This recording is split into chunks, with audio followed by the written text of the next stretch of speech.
Tem uma frase do Max Lucado que eu amo, já citei pelo menos umas 200 vezes. Eu acho que eu já citei tanto que em algum momento ele vai passar para mim a autoria dessa frase. Talvez nem ele se lembre de ter falado isso. Quem sabe em algum momento Deus conecte a gente e no almoço eu fale sobre e ele fala, muito boa essa frase. Vou falar para ele, pode usar no seu livro. Ele diz, se olharmos para os nossos gigantes, tropeçaremos. Mas se olharmos para o nosso Deus, os nossos gigantes tropeçarão. A sua perspectiva, se for para Jesus, você pode fazer melhor. Sua perspectiva define muito a respeito da sua visão de mundo. Você vai para o aeroporto, você olha de perto no embarque, o avião é gigante. Você olha depois que ele decola, o avião é minúsculo. Você olha depois que ele está bem distante, ele é quase imperceptível. Ele é grande ou pequeno dependendo do lugar que a gente olha para ele. Todo ponto de vista é a vista de um ponto. Assim são os nossos gigantes. E assim é o nosso Deus. Se você se inclina para olhar para os seus problemas mais do que você se inclina para olhar para as suas promessas, os seus problemas parecerão mais poderosos do que as suas promessas. Você quer um exemplo disso? Começamos os nossos dias muitas vezes acessando os noticiários, mas poucas vezes acessando um devocional. A gente ouve o que a notícia do dia fala, mas a gente não acessa o que a boa notícia já falou há milhares de anos atrás. Então o jornalista diz, existe um caos hoje na nação, mas a palavra de Deus está dizendo, toda a terra está cheia da glória de Deus. Se eu só olho o noticiário e eu nunca olho a palavra de Deus, os problemas de hoje vão parecer mais poderosos do que as promessas de ontem. Alguém está comigo? Pastor, então você está dizendo que eu tenho que me alienar? Não, não é isso. Guarda isso aqui. Mas você tem que definir bem o lugar de influência que cada coisa tem. Bill Johnson diz que a fé não é negligência do problema, mas é não dar ao problema um lugar de influência dentro da nossa história. O problema continua sendo problema, mas ele não define o que eu vou viver. A doença continua sendo doença, mas ela não é a palavra final sobre a minha vida. A crise continua sendo crise, mas eu sei que os pensamentos que Deus tem a meu respeito são pensamentos de paz e não de mal, para me dar o fim que eu desejo. Então, irmão, o povo de Deus não deve ser alienado, mas vivemos só olhando para os problemas e não para as promessas já é uma forma de alienação. Já ouviu falar de alienação parental? É quando um dos pais gera uma influência sobre o filho a ponto de deturpar coisas. A gente acreditou e a gente comprou isso. Guarda isso aqui em nome de Jesus. O mundo criou uma mentira de que sermos crentes, sermos povo de Deus, isso é uma alienação. Mas se existe uma alienação de verdade, é você estar dentro da casa de Deus e não pensar como um homem de Deus, e não se mover como um filho de Deus, e não acessar a herança de Deus, e não viver as promessas de Deus, porque você, eu vou botar entre aspas, mudou de lado, mas continua olhando para fora. Você faz parte de um reino eterno, mas continua se movendo por um reino passageiro. Você faz parte de um povo eleito, mas você continua olhando para fora a partir de uma perspectiva natural. Irmão, olha para mim, alguém está recebendo algo de Deus aqui?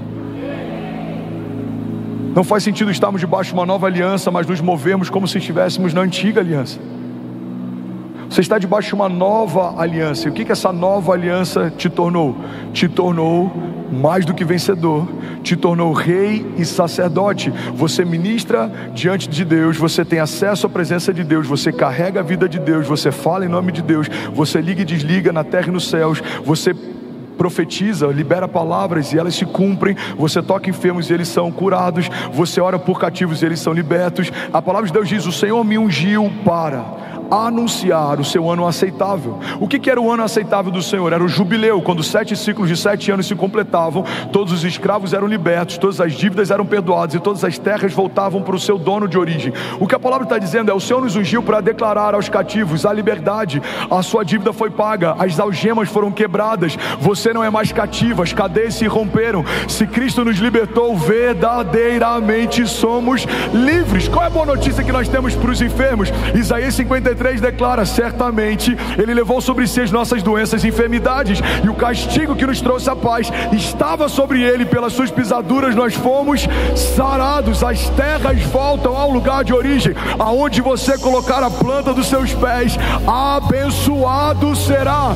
Pede-me e eu te darei nações por herança, e os confins da terra como a sua propriedade. Ei, eu vim aqui debaixo da unção do Senhor nessa manhã para declarar que o ano aceitável dele já está estabelecido. Não há condenação, não há jugo, não há peso, não há juízo, não há correntes ou cadeias, não há principados ou potestades, não há anjos ou demônios, não há nada nos céus ou debaixo dos céus, não há nada na terra ou debaixo da terra, não há nada no presente nem no porvir, não há altura nem profundidade, não há nada na criação capaz de nos separar do amor de Deus que está em Cristo Jesus. Alguém crê nisso aqui, pelo amor de Deus?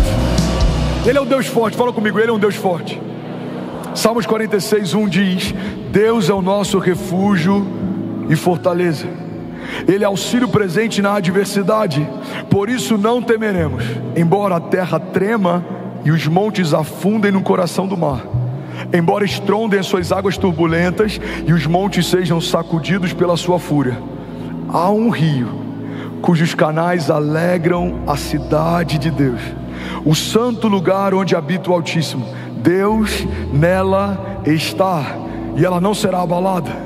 Deus vem no seu auxílio desde o romper da manhã. Nações se agitam, reinos se abalam, mas Ele ergue a sua voz e toda a terra se derrete.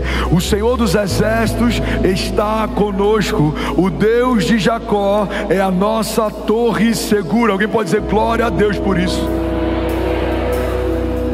Pastor, o que a palavra diz a respeito de Jesus? Me fala um pouco mais. Talvez seja novo para alguém, ou talvez alguém aqui tenha esquecido.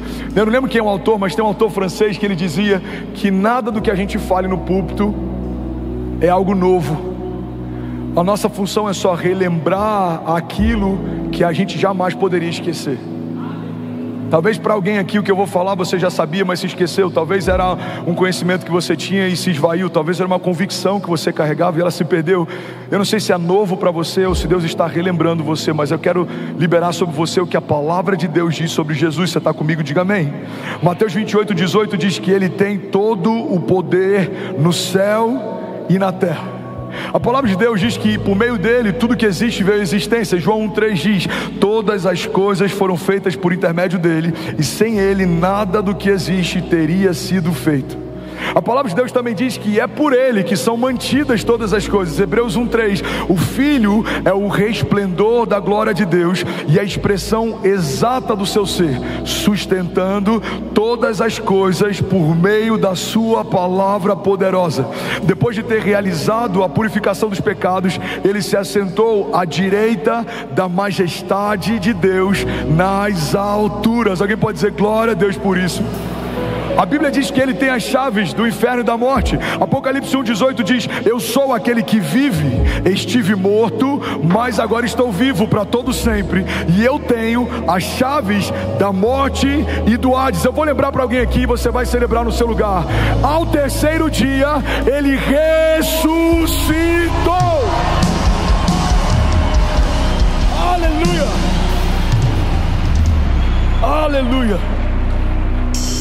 A Bíblia diz em Colossenses 2:15 que Ele despojou as autoridades e poderes malignos, fazendo de todos eles um espetáculo público, triunfando sobre eles na cruz do Calvário. A palavra de Deus também diz que a morte não pôde retê-lo. Deus o ressuscitou dos mortos, Atos 2:24. Mas Deus ressuscitou dos mortos, rompendo os laços da morte, porque era impossível que a morte o retivesse. Recebe isso em nome de Jesus. Todo laço de morte, tudo que te paralisava, tudo que te amedrontava, sejam pensamentos de morte, sejam palavras de morte, ou seja a morte sobre aquilo que Deus te entregou. Talvez sonhos que parecem mortos aos seus olhos, talvez projetos que parecem mortos aos seus olhos, talvez promessas que foram esquecidas. Eu vim aqui nessa manhã, debaixo do nome poderoso de Jesus, declarar que voltem a viver. Vale de ossos secos, voltem a viver. Assim diz o Senhor, em nome de Jesus. Se você recebe isso, diga amém. A Bíblia diz que ele foi exaltado por Deus. Filipenses 2,9 diz: por isso Deus o exaltou à mais alta posição e lhe deu um nome que está acima de todo nome, para que ao nome de Jesus se dobre todo o joelho nos céus e na terra e debaixo da terra, e toda língua confesse que Jesus Cristo é o Senhor, para a glória de Deus Pai. Alguém pode dizer glória a Deus por isso? A Bíblia diz que ele reinará e que todos os inimigos serão colocados debaixo dos seus pés. 1 Coríntios 15:24 diz: então virá o fim. E quando ele entregar o reino a Deus, o Pai, depois de ter destruído todo o domínio, toda a autoridade, todo o poder, pois é necessário que ele reine até que os seus inimigos sejam postos debaixo dos seus pés. E o último inimigo a ser destruído é a morte. Alguém pode dizer glória a Deus por isso? Tudo bom? Você acabou de assistir uma mensagem aqui do nosso canal. Eu tenho certeza que ela te edificou e que ela vai gerar algo novo em você. E a gente separou mais 2 vídeos. Eu quero deixar essas indicações aqui para você continuar queimando com Jesus. E eu quero muito te fazer um pedido também. Se essa mensagem te edificou, comenta aqui embaixo, segue o canal, me ajuda a compartilhar para que mais pessoas sejam tocadas também. Deus te abençoe.